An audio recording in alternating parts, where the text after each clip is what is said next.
welcome to the Art Workshop. My name is Christopher Epling. I'm your host here on Pike TV. We're so glad you tuned in today. We have a very special episode in store for you. Hopefully you'll be able to take what we learned today and apply it and actually give it as a present. So let's jump into today's episode. We're going to be looking today at a few different approaches to watercolor and self-portraits. But the goal for this is to actually turn this into a gift. Now, many times artists will use art in forms of creating, cards or paintings or drawings to give to other people. They can be very sentimental, very personal, or they can just be abstract, funny, and weird and strange. All of it's great because art is all encompassing. Art includes everyone, and anything that you have for an idea of your medium or your approach is up to you. So let's go ahead and jump into today's episode. I want to talk about materials first because that's very important. Before we actually start talking about materials, though, I want to share with you something that's very sentimental to me and personal when it comes to art. It's a little sketchbook that I'm actually keeping for my daughter, Kieran. Inside this sketchbook are many different sketches. There's also different writings that I may put in there too, including both poetry, sometimes with just writing down my thoughts. I include that with a piece of art. It's very personal and it's very sentimental, and it can be given and cherished down the road as your kids get older.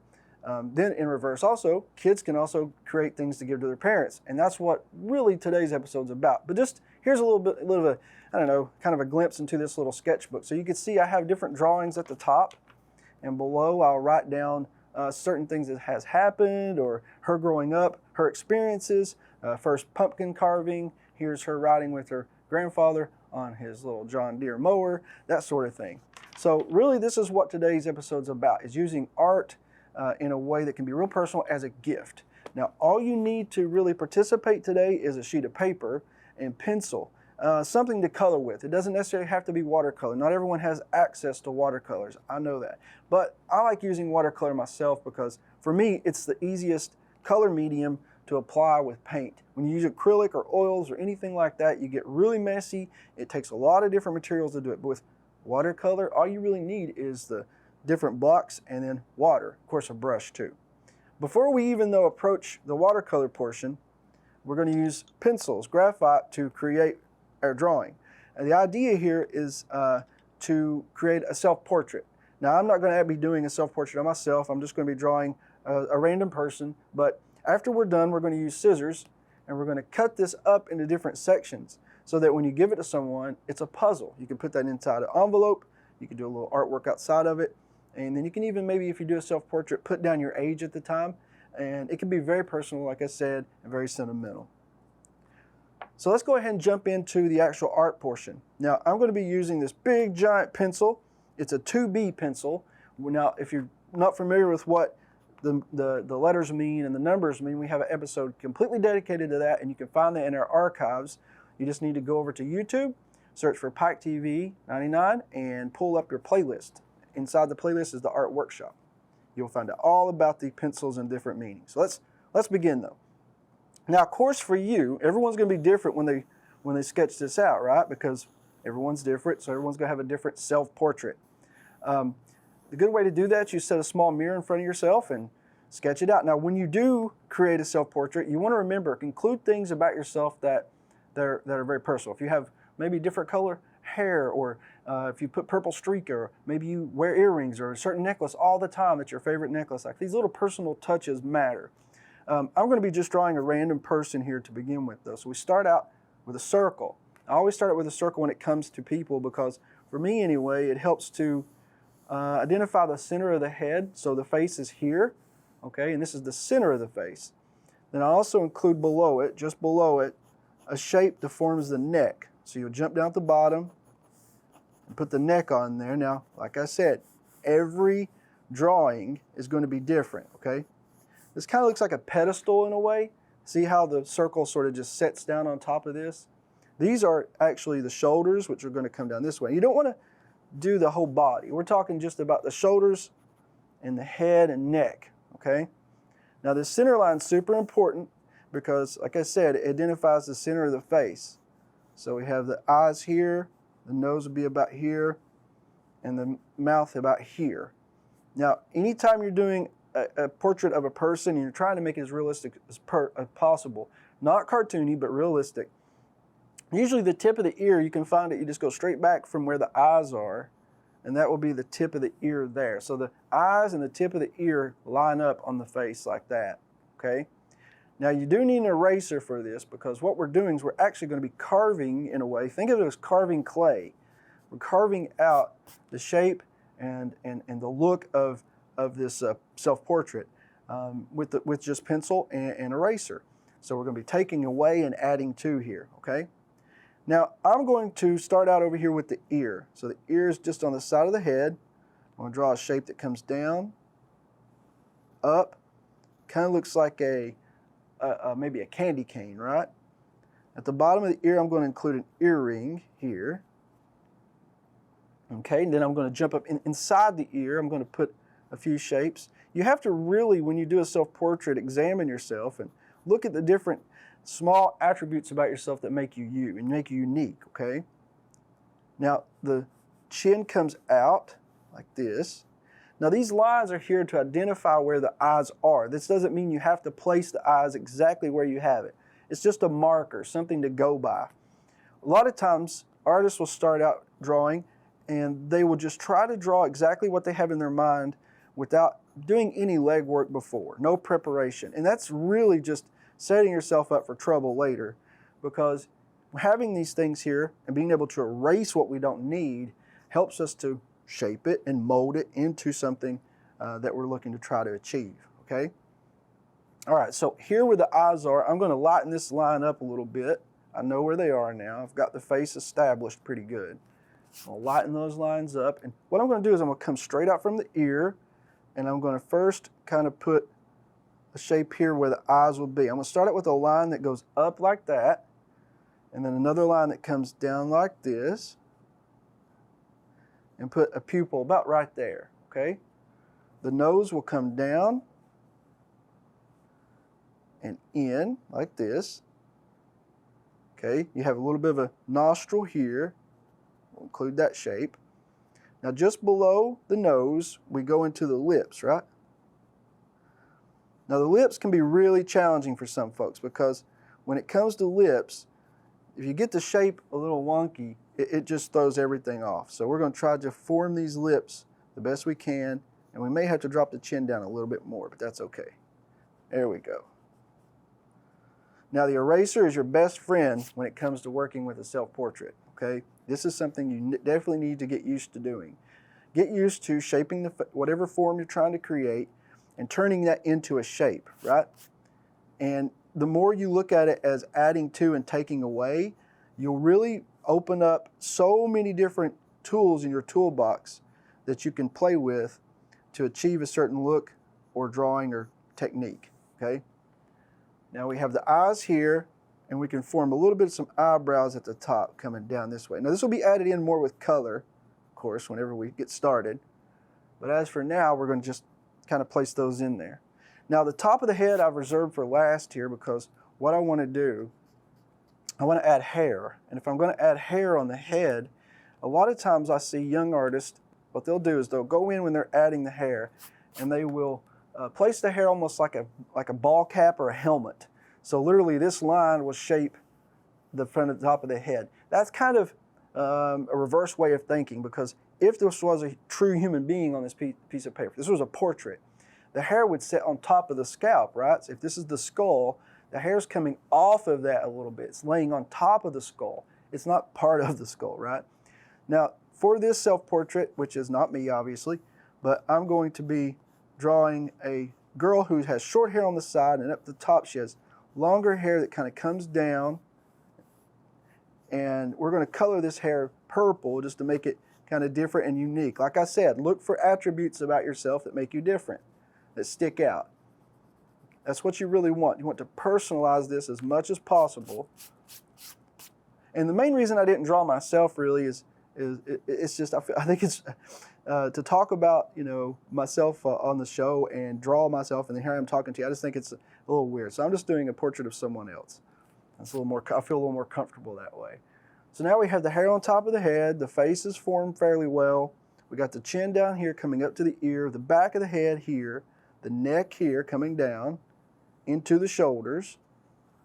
The last thing I'm going to do is I'm going to add a pair of glasses onto this person, okay? I'm going to start at the ear and come out towards the eyes with a straight line.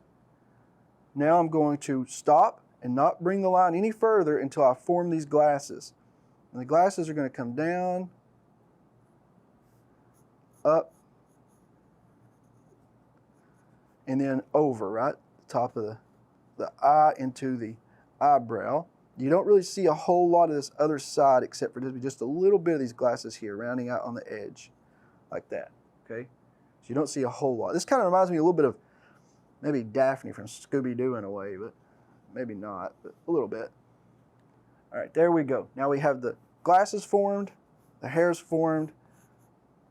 We've got the shape we need at least. It does look more like a human than it did with a ball on a pedestal, but we're not done yet. I'm going to put down the 2B pencil now, and I do keep a sharpener with me in case I need it. This big block here is actually just one big solid piece of graphite. We're going to be using this later, but if you don't have the solid piece of graphite, it's okay. Just use your regular pencil. Now we're going to jump into watercolor for just a bit. Now with the watercolor, I have two different types of approaches. I have a single brush that you dip in water, obviously, and get the block wet. And then I also brought along these aqua brushes. Now I've talked about these many times on the show. This is not something new, but with the aqua brushes, if you're new to the show and you haven't seen past episodes, these are brushes that have the reservoir of water in them. So you don't have to keep dipping your brush constantly. What you do need to do though is pay attention to what the tip looks like. They come in various forms. There's thin, there's thick, there's long, there's short, there's stubby. Each one of those though adds a certain different effect when you use it with watercolor. This one, for instance, is a block-shaped tip, okay? Now, I need all these different options available to me. This one should be a longer one. Yeah, that's a longer one. I'm going to start out with this one actually, okay? I have this little sponge with me too. You don't need a sponge at home to do this. When you're using watercolor, obviously, sometimes you can make a mistake, as we all do, literally every day and all the time for me, it seems. But if you make a mistake and add too much water, this little sponge can be placed down and absorb that water up so that it doesn't streak and run all over the place. We're going to start out with a light color here, okay? I'm going to use just like a cream, almost a white, but it's not. I like to get the blocks wet. I keep this little sprayer nearby, give it a couple squirts. That way you're not constantly having to go in and apply more water to your blocks. I'm going to start out with just this light cream color here under the neck. If you don't have white or cream, you're okay. You can add color however you want. But the thing to pay attention to, though, while I'm doing this is not necessarily so much what color I'm using, but where I'm starting. Also, how much color I'm putting down in terms of value. So if I'm going into an area that has a lot of shadow, obviously I'm going to use a little bit stronger value, right? Now I may mix a little bit too. That's what these little palettes here are for. You can take those and put a little color over there and then grab a little more, another color, and mix those together to get a certain value of, that you want. Inside the ears, obviously going to be darker, as well as underneath the chin here too. Anytime that you have a light source that's coming in, and this is something we've talked many times about on the show as well, if you have a light source that's coming in, you want to pay attention to where the shadows are. Now the glasses may cast a shadow. Even if the light source, let's say, is on this side behind her, up here, there's a giant, let's say, bulb or something, and it's casting this light outward. Obviously, the darkest portions of this will be on this left side, the farthest away from that light source. Now, I'm not getting a true skin tone here. I'm just wanting a variation, something that will give us the look. You don't have to go exactly the way the person might appear or you appear. You can do that if you want to try to get as close as possible, but I'm just playing around with the color right now and having some fun with value. We've got the cheeks here, which are going to be certainly a little bit lighter, but not as light as this side of the face. Coming down to the chin. Now, if you notice I squint sometimes whenever I draw, now you're really going to notice that I'm pointing it out. I forgot my glasses, and I do that constantly. So if you see me squinting, that's why. If you need glasses, and you do as you get older, you forget them, you really realize it pretty quick. Let's say that.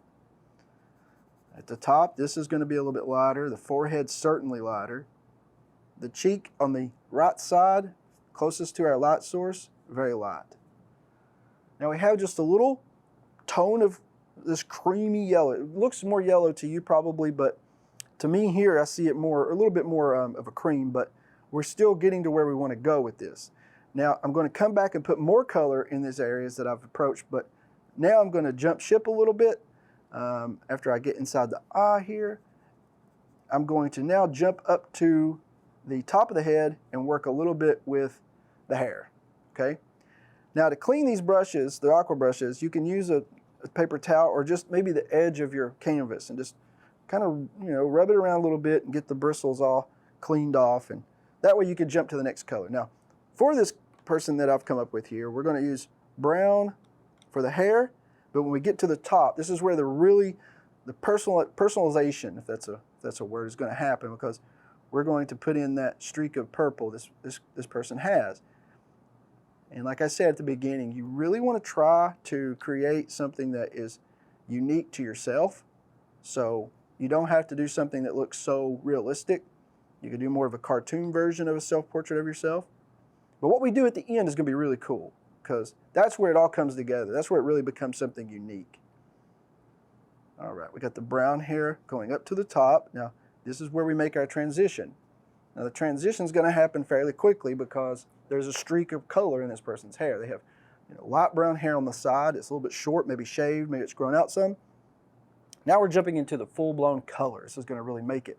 I'm going to clean my brush out a little bit. Now notice how I'm just applying a little bit of value of a certain color, then I'm moving off to another one. That's my approach to watercolor. Some folks may stay with one color until they're finished with that one certain value and then use another. I like to mix it around. I like to kind of fill it out a little bit and see what's going on. Now I'm using this, I'd say like a blue turquoise color. You may test it out the bottom and see kind of where you are with it. We'll start out with that first before we really jump into that really nice bright purple. Put a little bit of green and yellow.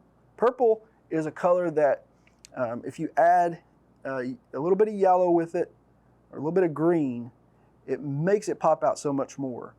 When you look at a color and how light affects it when light hits it, you'll notice that you'll see tons of different types of value and color in one color. What I mean by that is, you may look at a person's hair who, let's say, have blonde hair, very blonde hair. Look at it in the sun really close. You're not going to see just a lot of yellow hair. There's tones there, value. There's browns. You may see red. You may see, all sorts of different values leading up to what that hair is from a distance. But up close, color can really be deceptive sometimes, because you think you're seeing one thing, but in actuality, it's many, many different values of that color making it what it is.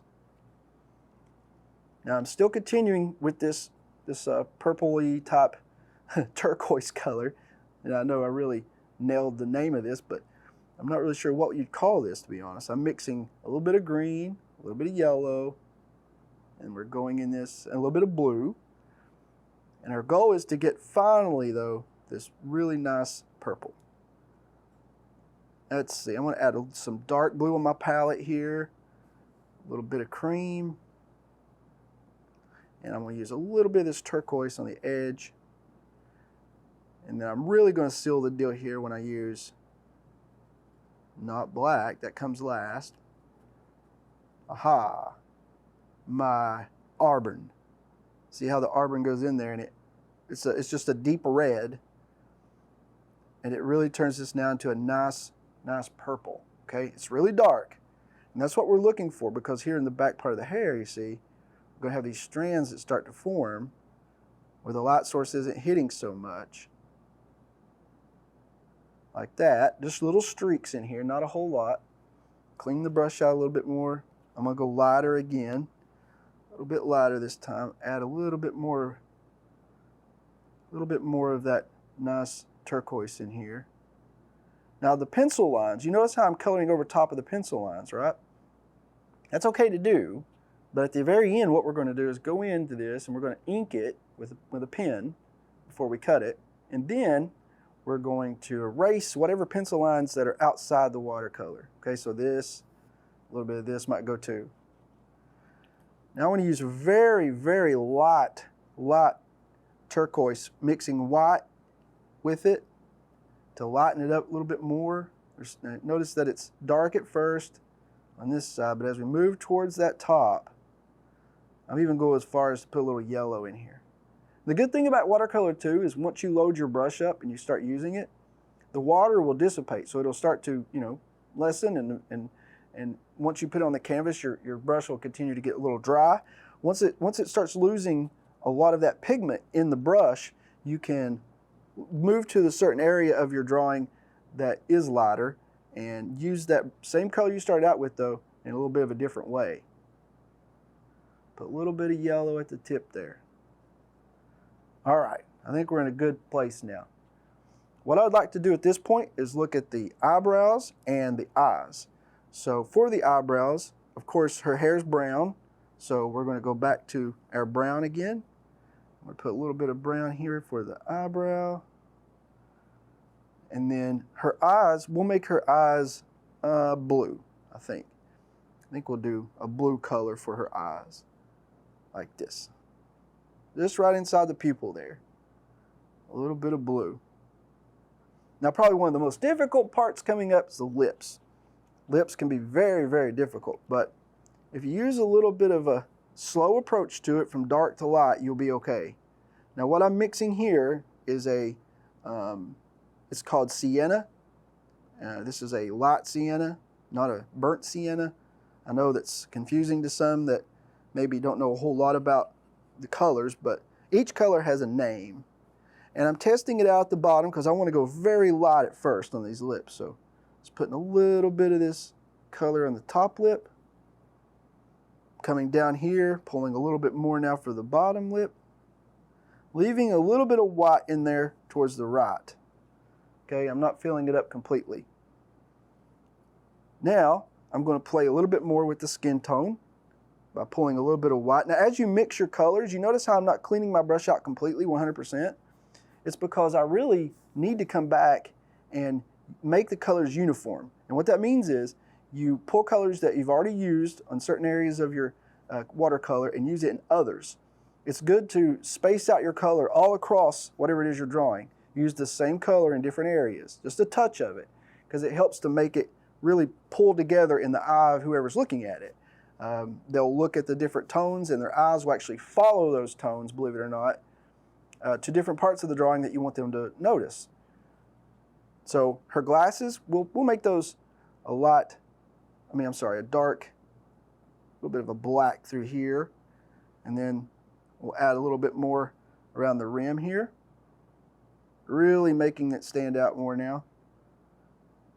This is something you could do with an ink pen, but drawing with your brush, literally making lines, is also another tool you can use with watercolor. Take it down this way, across this way. Now inside the pupil, I'm going to put a little bit of this dark color I'm using for the glasses. Just a little touch of it here, not a whole lot. And now for the earring, I'm not even going to mix my brush out that much. I'm going to go down here and pull a little bit of that auburn color.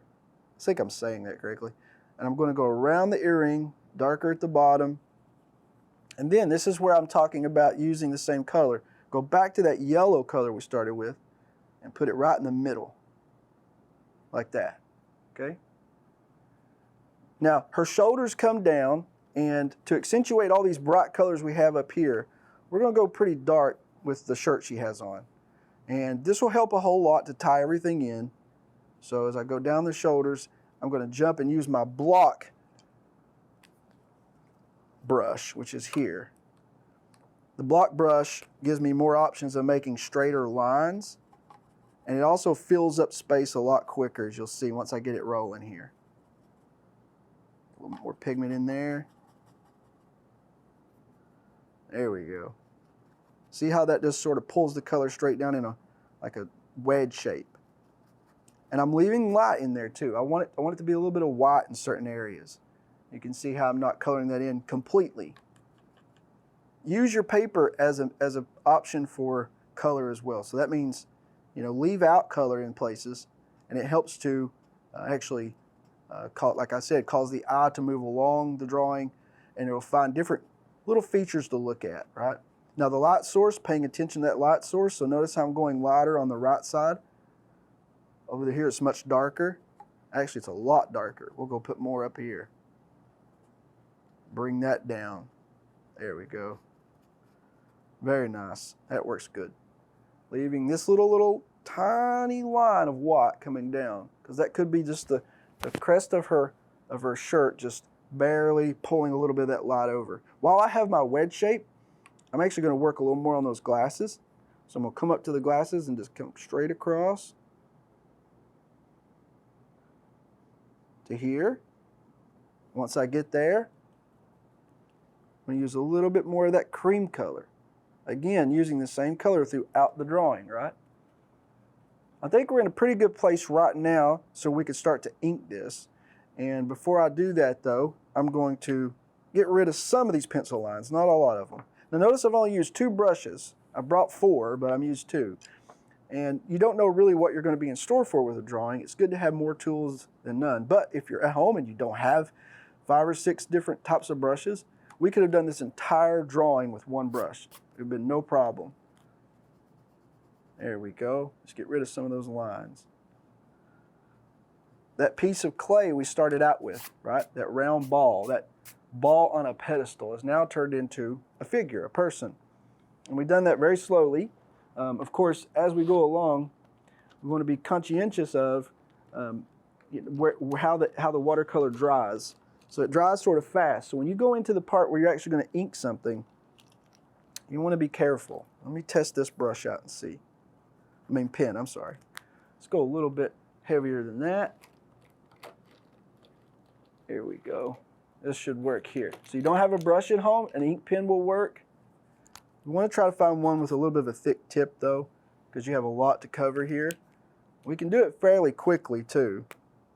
I forgot to actually mention about the pens at the beginning, but you will need those in some point. So I'm going to start over here on the side, and we're going to hope that this color has dried somewhat so we can actually go in and ink this. Now what I'm doing is I'm following all the lines that I created with pencil. I'm going to be really careful though to make different widths with my pen. So what that means is certain areas you may need a very thick line, right? Certain areas you may need a really thin line. And in certain areas you may have to even plug that up and grab a much thinner option. Okay, you don't know what you're in store for really till you get into it. Here's a good example of that. This shoulder needs a thick line, whereas this part we probably do with a thin one like this. This helps also to accentuate that light source idea, that there's something coming in from above and it's causing shadows to appear in certain areas, right? There we go. Now, using the smaller tip pen, I'm going to go into all the features now, tracing over all the lines I want to keep. When you get to the hair, you may put a few straggly lines like this. Make it feel more like it's actually texture of hair. Same with the front of the hair. Make sweeping motions with your pen.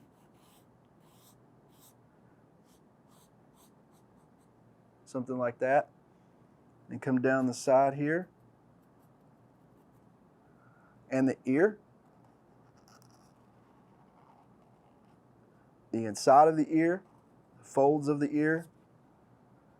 And then we go towards the glasses. As we get closer to that left side, our width of our pen line is going to become thinner. If you don't, though, have different options, it's okay.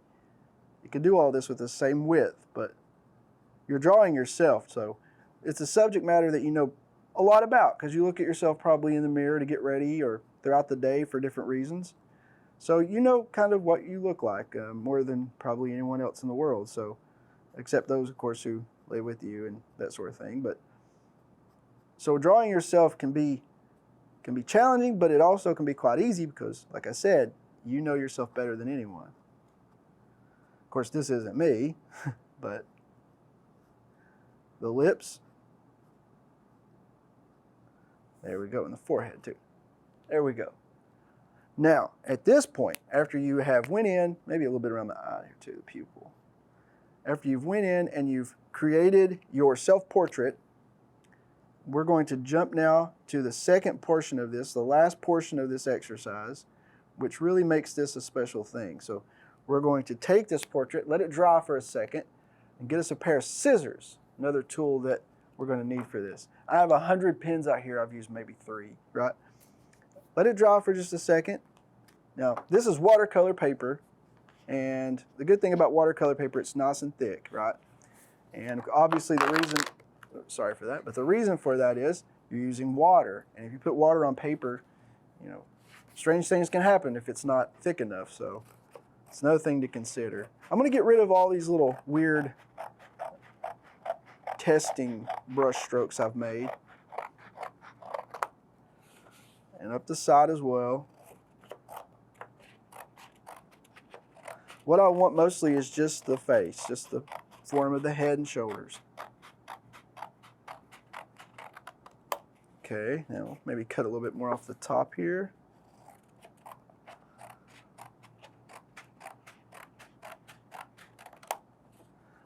That should do it. If you want to put your John Hancock on the bottom before you cut it up, it's a good idea too. Also, if you're doing this as a gift for a family member, you may flip it over, maybe put your name on here.